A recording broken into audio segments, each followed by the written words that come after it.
22 जनवरी को रामलला की प्राण प्रतिष्ठा का न्योता ठुकराना कांग्रेस को भारी पड़ गया। आलाकमान के फैसले के खिलाफ बगावत की आवाज बुलंद होने लगी है। खास बात यह है कि बगावत की ये आग सिर्फ एक प्रदेश तक सीमित नहीं है। रिपोर्ट में देखिए।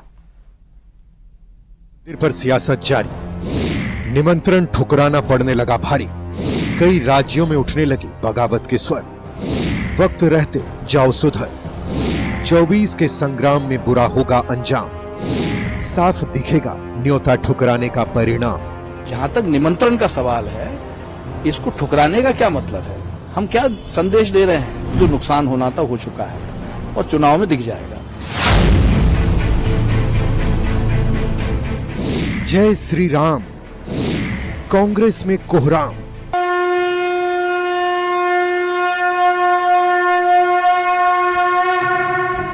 रामलला की प्राण प्रतिष्ठा में शामिल होने के निमंत्रण ठुकराने के बाद कांग्रेस में कलह मची हुई है। कई राज्यों में बगावत के स्वर फूट पड़े हैं। जिन राज्यों में बगावत के स्वर बुलंद होने लगे हैं उनमें राजस्थान, गुजरात, मध्य प्रदेश, हिमाचल प्रदेश जैसे राज्य शामिल हैं, जहां कांग्रेस का ठीक ठाक वजूद रहा है। सबसे पहले बात राजस्थान की, जहां कांग्रेस पदाधिकारी और कार्यकर्ता प्रभु श्री राम की भक्ति में रंग गए हैं। जी हां, कोटा में राम मंदिर का निमंत्रण ठुकराए जाने के विरोध में कांग्रेस कार्यकर्ताओं के तीखे तेवर देखने को मिले। यहां 11 जनवरी को कांग्रेस के कई पदाधिकारी और कार्यकर्ताओं ने पार्टी के इस फैसले से नाराज होकर अपनी पार्टी से ही किनारा कर लिया। राम मंदिर उद्घाटन का 22 जनवरी का जो कार्यक्रम है, उस नोते को इन्होंने ठुकराया है। उससे हाथ होकर मैंने कांग्रेस पार्टी छोड़ दी है और ये कांग्रेस पार्टी की मानसिकता दिख जाती है कि ये सनातन विरोधी है। इससे पहले कांग्रेस इस बगावत की आग पर काबू पाती आग भड़कने लगी। 13 जनवरी को गोंगगुदा में कांग्रेस को बड़ा झटका लग गया। करदा से कांग्रेस मंडल अध्यक्ष शंभू सिंह ने पार्टी से इस्तीफा दे दिया। मैं कांग्रेस पार्टी के मंडल अध्यक्ष के पद से इस्तीफा दे रहा हूँ। उसमें क्या हुआ, मैं टीवी न्यूज देख रहा था और भगवान राम का मंदिर प्राण प्रतिष्ठा का था प्रोग्राम। तो न्यूज में मीडिया वाले बोल रहे हैं कि प्राण प्रतिष्ठा में निमंत्रण को हमारी पार्टी के हाईकमान ने निमंत्रण को अस्वीकार कर दिया। तो वहाँ से मेरा मूड खराब हो गया। फिर मेरे कई लोगों को फोन आने लगे कि शंभू सिंह जी ऐसी पार्टी में रह रहे हो यार, कोई धर्म का काम हो रहा है और वो निमंत्रण को आपकी पार्टी ठुकरा रही है, फिर आप कांग्रेस पार्टी में रह रही है और फिर आप लोग हमारे पास आके वोट मांगते हो। तो थोड़ा मुझे राजस्थान कांग्रेस में छिड़े घमासान के बीच प्रदेश के पूर्व मुख्यमंत्री अशोक गहलोत ने एक बार फिर न्योता ठुकराने पर पार्टी का स्टैंड दोहराया। मंदिर में जाने के लिए किसी पूछना पड़ता है क्या? किसी मंदिर, किसी धर्म के मंदिर में, मस्जिद में, गुरुद्वारा में, चर्च में कोई जाए, अगर मान लो इबादत करने के लिए, तो पूछ के जाएंगे क्या? पूरी जरूरत नहीं है। और ये प्रोग्राम क्योंकि आरएसएस और बीजेपी का प्रोग्राम बन गया है, तो आप बता दीजिए कि उसमें कांग्रेस वाले कैसे जाते हैं? मतलब कांग्रेस का मतलब कांग्रेस प्रेसिडेंट सोनिया गांधी जी, नेता प्रतिपक्ष लोकसभा अधीर रंजन चौधरी जी, वो कैसे जाते? प्रोग्राम तो आरएसएस बीजेपी का है, इसलिए उन्होंने कहा है आस्था सबकी है, पूरे देशवासियों में आस्था राम मंदिर में है। राजस्थान से भी पहले गुजरात कांग्रेस के पूर्व अध्यक्ष अर्जुन मोडवाडिया ने न्योता ठुकराने के कांग्रेस आलाकमान के फैसले पर सवाल उठाया था। अर्जुन मोडवाडिया ने एक्स पर अपनी पोस्ट में लिखा, भगवान राम भारत में भगवान के रूप में पूजे जाते हैं। यह भारत के लोगों के विश्वास और आस्था का मामला है। कांग्रेस को ऐसे राजनीतिक निर्णय लेने से बचना चाहिए था।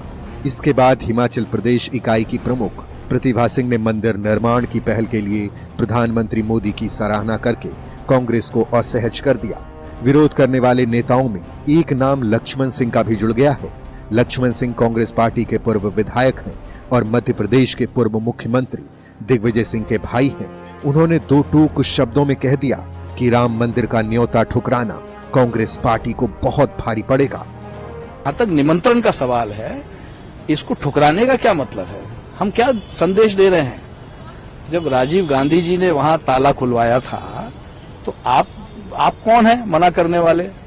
और इस तरह के सलाहकार अगर रखेंगे, हमारा नेतृत्व रखेगा, तो फिर क्या कहेंगे? जैसे परिणाम आ रहे हैं वैसे आते रहेंगे। जो नुकसान होना था हो चुका है और चुनाव में दिख जाएगा। आपको बताते चलें कि बुधवार को कांग्रेस ने आधिकारिक तौर पर अयोध्या में 22 जनवरी को प्राण प्रतिष्ठा समारोह में शामिल होने से ये कहते हुए इनकार कर दिया था कि प्राण प्रतिष्ठा समारोह बीजेपी और आरएसएस का राजनीतिक प्रोजेक्ट है, जिस पर बीजेपी ने कड़ी प्रतिक्रिया जाहिर की।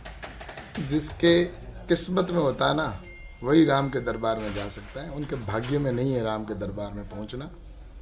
और निश्चित रूप से ये एक निम्नता है पॉलिटिक्स की कि भगवान श्री राम हम सब के आराध्य देव हैं, और उसके अंदर इस तरह की पॉलिटिक्स करना मुझे लगता है कि इनके पतन का ये कारण बनेगा आने वाले समय के अंदर। वैसे भी इनको भगवान राम में विश्वास था नहीं, क्योंकि इन्होंने भगवान राम को काल्पनिक बताया था।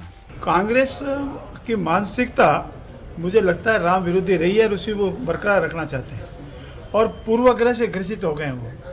देखो, हार जीत प्रजातंत्र में होती रहती है और वो अपनी हार को भी पचा नहीं पा रहे हैं। इसीलिए वो एक ऐसे अहम मुद्दे पर जो सबसे आस्था से जुड़ा विषय, खाली भारत का नहीं, अंतर्राष्ट्रीय स्थिति आस्था से जुड़ा हुआ विषय, उसमें स्वेच्छा से आना चाहिए, भाग लेना चाहिए। राम जी के कोई विषय किसी राजनीतिक दल का नहीं है, वो तो आस्था से जुड़े सभी विषयों का और किसी धर्म से भी जुड़ा हुआ नहीं। कपिल सिब्बल ने स्वयं ने एक स्टेटमेंट दिया था, वो जब कांग्रेस का प्रवक्ता भी था और एडवोकेट भी कांग्रेस की तरफ से एडवोकेसी कर रहा था, उसने भी और एफिडेविट दिया कि राम सेतु नहीं था, ये काल्पनिक है और राम तो हुए ही नहीं। इन्हें कांग्रेस कभी भी राम में विश्वास नहीं करती। मैं सोचता हूँ कि कांग्रेस ने जो निर्णय किया ये आत्मघाती कदम है, अपने पैरों पर कुल्हाड़ी मारने का काम किया है उन्होंने।